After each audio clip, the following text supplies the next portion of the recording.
welcome back to my channel. Today I wanted to touch on some ways to effectively self-soothe if you tend to have an anxious attachment in relationships, and an anxious attachment can show up as being overly occupied over whether the other person is still interested, and that can sometimes show up as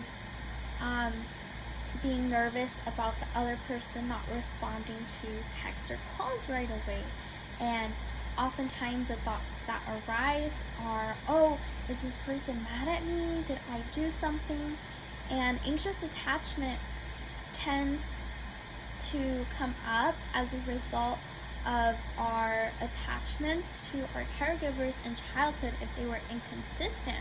Maybe sometimes they were attentive and giving, and other times they did not provide us with the emotional support and care that we needed. And as a result, sometimes as adults, we can form relationships with others where we experience that anxiety as well. And I found that a very effective way to help overcome this and work through it is to start by building trust with yourself.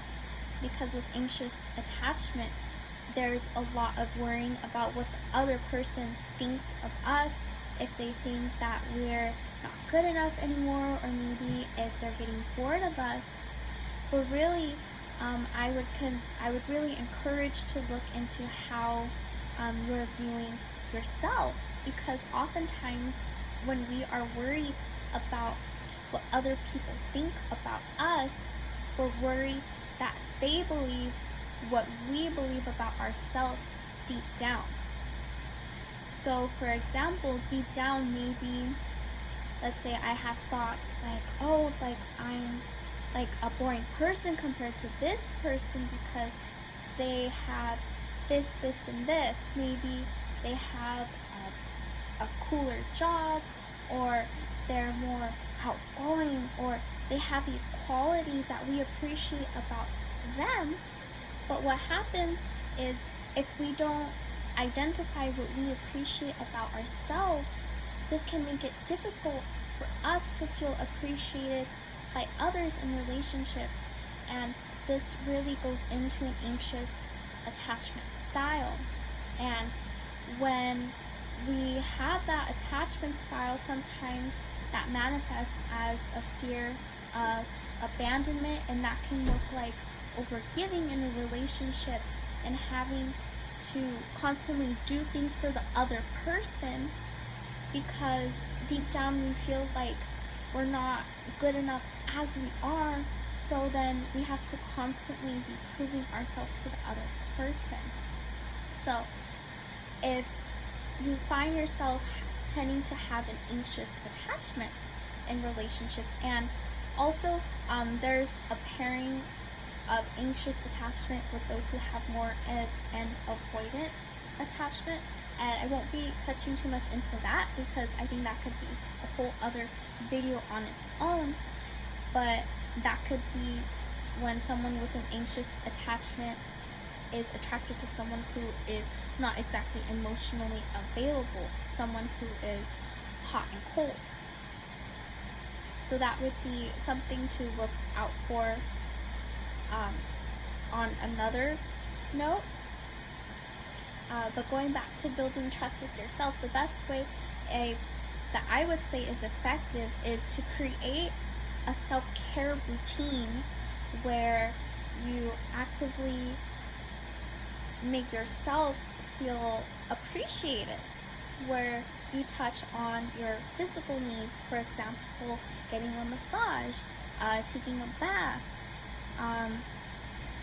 filling your couch with comfy pillows and soft blankets, your emotional needs, so taking time to journal and validate your own feelings when perhaps others are busy or not available, because then that creates an anxiousness of wanting to be connected. But if you create that connection that stable foundation where you can always go to yourself for the ability to process your emotions and give yourself space, then that can allow others to give you space as well when they are also capable of doing so, when they're in a good headspace as well.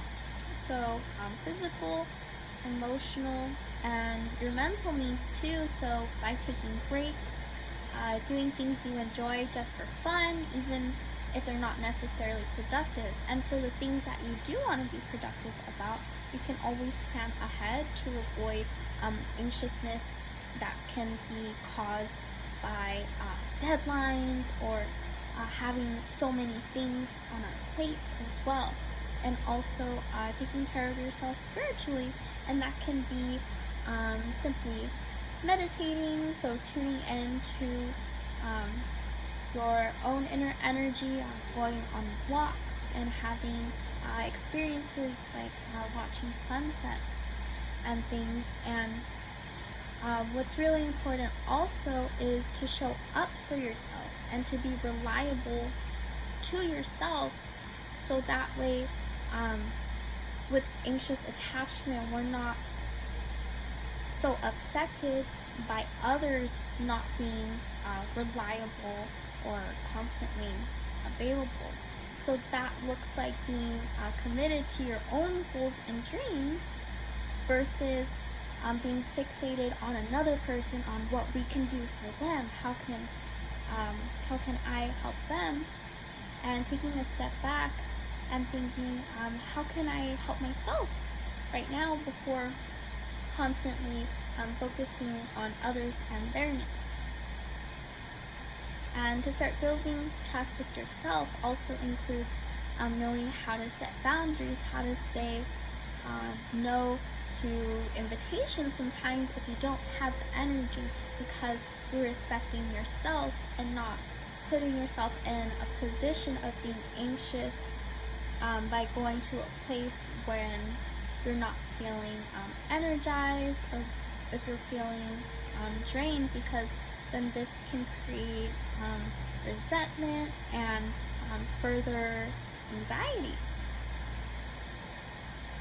And another method is also to hold yourself accountable by creating daily goals, weekly goals, monthly goals, and not being so fixated on planning everything out, but more of as a guideline to create structure. I found that creating structure and stability in our own lives is a really great way to help with anxious attachment, because that way we can be in a clear headspace to see whether others can also be reliable for us.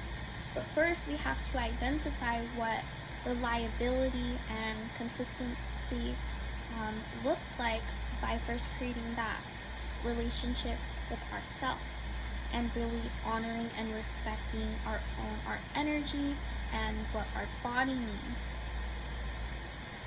So I hope that was helpful, and I did want to mention as well that grounding is also really effective when anxious attachment is triggered within us. For example, if another person is perhaps withdrawing, then if we have an anxious attachment, often we want things to be better right away, so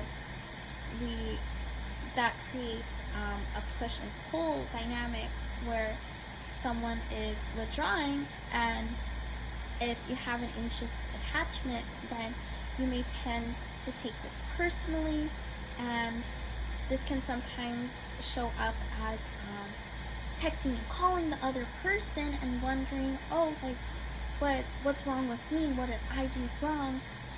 When really there is nothing wrong with having an anxious attachment, but really focusing on what it is that we have to offer, just as being us, and not being so worried about constantly showing up for others, and trusting that when we have the time to show up, that is appreciated. And I would also recommend writing down the things that you appreciate about yourself. And I know this can be really hard sometimes, perhaps, if you don't feel like you are where you want to be. And I know some of us may compare ourselves to others and say, oh, I'm not as successful as that other person, or I'm not as happy as that other person. And of course, this takes time. This is a lifelong process, and every day it's something that we can commit to being kinder to ourselves, so that way we can allow and recognize the people who can come into our lives and appreciate us as well. So by starting to appreciate yourself, I would say look into who you are. Are you a creative person? What do you value? Do you value authenticity, joy, confidence? And really look at how do you view yourself. And once you recognize the positive qualities that you already have, then it doesn't really matter when other people aren't able to appreciate those qualities about you, because that doesn't affect who you are as a person, because you already know how valuable you are just by being you. So I will touch on anxious attachment more later on. I'm thinking of sharing some affirmations as well, since there's many ways to work with this feelings that come up with us, and it's not something that needs to be cured or fixed, because then that would mean that there's something wrong with having an anxious attachment. But simply, it's about shifting. It's about not being so affected by others' feelings and actions, because we already have a clear sense of who we are and why we deserve to be appreciated. So drop comments down below. Let me know if you'd like more content about this topic, and if this helped you, and if you have any own tips that you'd like to share as well about how to work with an anxious attachment. So thank you for listening, and I will be posting more often soon, so stay tuned.